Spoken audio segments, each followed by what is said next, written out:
How Christian Dior was made. From selling his sketches in 10 cents to doing odd jobs, Christian Dior's life was never a bed of roses, until he hit a jackpot and founded his brand, Christian Dior, which is now a multi-billion-dollar company and calls all the shots in the world of fashion. But how did he manage to create such a massive brand with no money?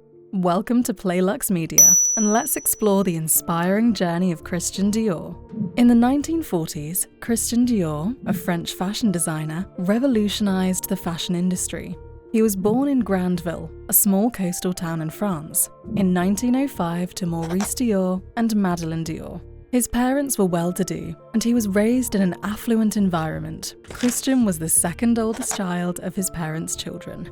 Father: Maurice Dior was born in Normandy and came from a family of industrialists who were former farmers from Savigny-le-Vieux, on the border between Calvados and Marche departments. Together with his cousin Lucien Dior, a future member of parliament and minister, he took over the management of a chemical company specializing in fertilizer. Founded in 1832 by Louis-Jean Dior. It was situated in Saint Nicolas, not far from Granville. Working with Lucien, Maurice strove to make the family firm prosper.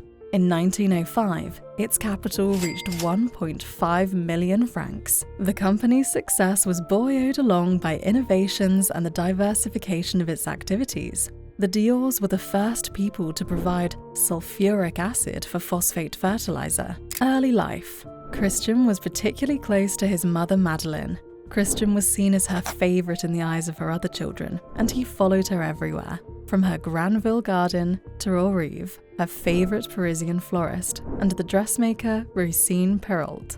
This is what inspired Christian's love for art and fashion. At 14 years old, an impressionable Christian Dior in a seaside town in northern France crossed paths on a narrow, winding staircase in the Clairvoyance building with a fortune teller of the name Madame Delahaye, who resided in the well-to-do 16th arrondissement of Paris. She told Christian that he would succeed through women. She saw him penniless one day, and later amassing great profits. The prediction would prove accurate and would fuel the appetite of the boy, Christian, for mystical guidance well into adulthood. While Christian was artistic and desired to be active in the arts, his father had hoped he would become a diplomat. Christian, to satisfy his father, entered the École des Sciences Politiques to follow the political world and become a diplomat. Dior originally studied political science. When Christian graduated from school in 1928, his father gave him money to start a modest gallery, where he and a friend sold works by artists like Pablo Picasso. Following the death of Christian's mother and brother, as well as financial difficulties brought on by the Great Depression, which led to his father losing control of the family business, the gallery was shut down 3 years later. To support himself, Christian found a way to earn money by selling his fashion sketches for about 10 cents each outside his home. Christian entering the fashion world. Robert Piguet, a fashion designer, hired Christian in 1937. He started to design for the 3 Piguet collections and made an original design called Café Anglais, which his boss received well. Christian collaborated with Pierre Balmain while working at Piguet. Robert Piguet taught me the qualities of simplicity through which true elegance must arrive, Christian would later remark. One of his unique creations for Piguet, the Café Anglais day dress with a short voluminous skirt, earned rave reviews. However, with the war approaching, he had to fight for his country, so Christian left Piguet and joined the army. If things could get worse, Christian's youngest sister Catherine Dior, who was a member of the French resistance, was arrested in Paris in July 1944 by the Gestapo, then tortured and deported to the Ravensbrück women concentration camp, where she was incarcerated until her liberation in May 1945. In 1947, he named his debut fragrance Miss Dior in tribute to his sister. The Dior Fashion House. Later, his work caught the attention of Marcel Boussac, known as the richest man in France, and owner of a textile company called Compagnie Financière de l'Industrie Cotonnière. He approached Christian, a talented and promising designer, and offered him the opportunity to design for Philippe et Gaston. Christian declined, preferring to start again with his own name, rather than resurrecting an outdated brand. With Busac's support, Christian established his fashion firm on December 8, 1946. The House of Dior was founded on December 16, 1946, at 30 Avenue Montaigne in Paris, on the principle of providing high-quality luxurious fashion to a selected clientele. His debut collections line, Corolle, was exhibited on February 12, 1947, literally the botanical term corolla, or circlet of flower petals in English. The editor-in-chief of Harper's Bazaar, Carmel Snow, gave it the name New Look. Christian was a genius in designing silhouettes and shapes. It was Madeleine Dior's look that Christian remembered when he invented the famous New Look, with its nipped-in waist, pronounced hips, and emphasized bust, recalling the feminine silhouettes of the Belle Epoque. Madeleine had a profound effect on her son's entire career. Women first objected to his designs because they covered their legs, which they weren't used to due to earlier restrictions on cloth. The quantity of fabric utilized in a single dress or suit has contributed to some of the criticism of Dior's designs. "Look how ludicrous these women are," observed Gabrielle Coco Chanel of the New Look. "Wearing clothes by a man who doesn't know women, never had one, and dreams of being one." After World War II, the New Look transformed women's clothing and restored Paris as the epicenter of the fashion industry. Yves Saint Laurent meets Christian Dior. Michel de Brunoff, the editor of French Vogue, introduced Saint Laurent to designer Christian Dior. In 1955, the 19-year-old Yves Saint Laurent became Dior's design assistant.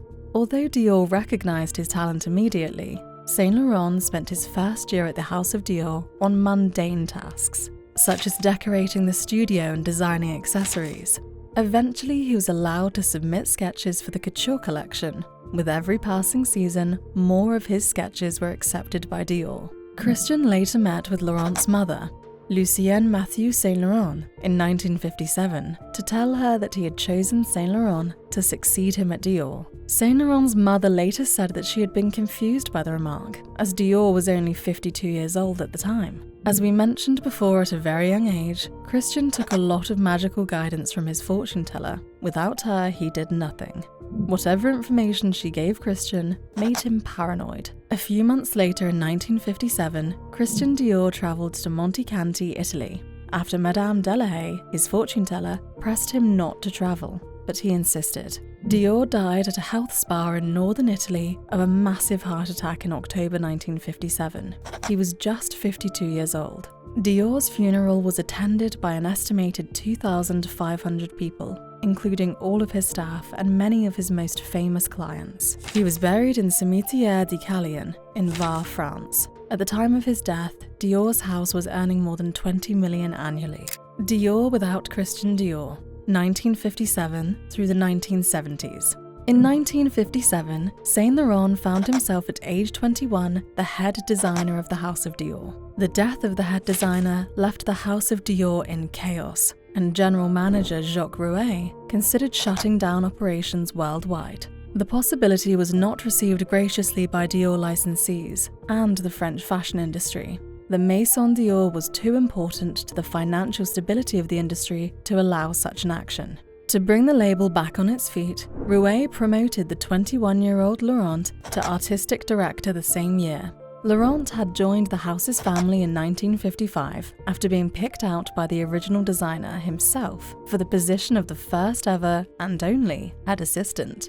Laurent initially proved to have been the most appropriate choice after the debut of his first collection for Dior. The mention of Dior from this moment on refers to the company.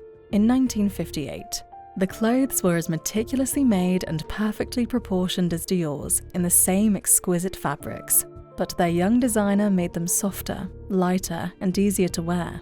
Saint Laurent was hailed as a national hero. Christian Dior without Saint Laurent. Laurent was called up to join the French army, which forced him to leave the House of Dior.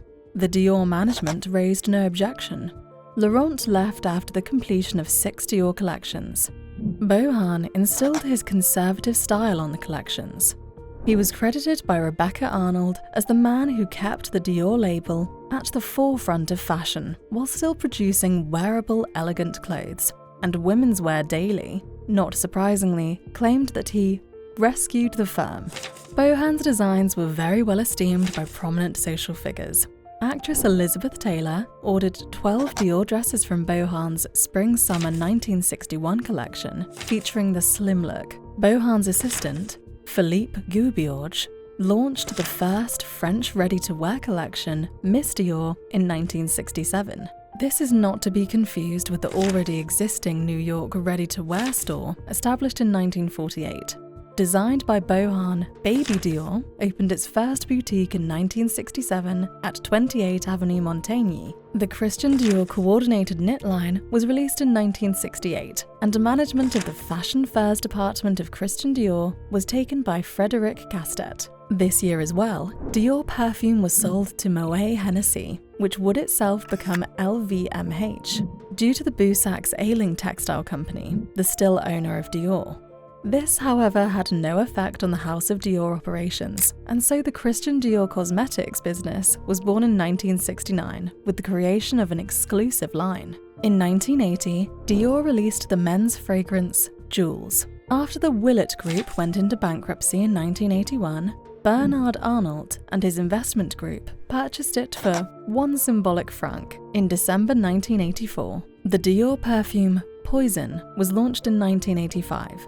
That same year, Arnault became chairman, chief executive officer, and managing director of the company. Operations for Christian Dior drastically changed for the better under Arnault. He repositioned it as the holding company Christian Dior SA of the Dior couture fashion business. On the 40th anniversary of Dior's first collection, the Paris Fashion Museum dedicated an exhibition to Christian Dior.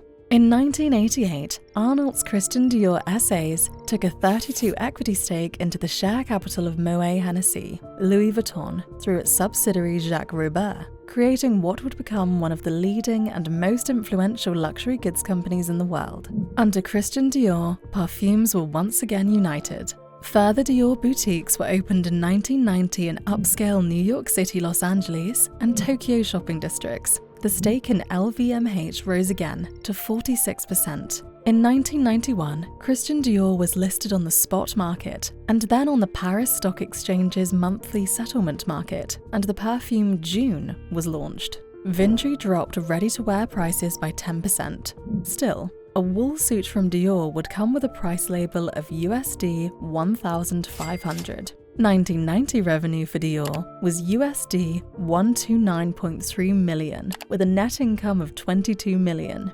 Dior was now reorganized into 3 categories. 1. Women's ready-to-wear, lingerie, and children's wear. 2. Accessories and jewelry. 3. Menswear. Licensing was in fact reduced by nearly half because of Arnault and Vindry licensees, and franchised boutiques were starting to be reduced to increase the company's control over brand products.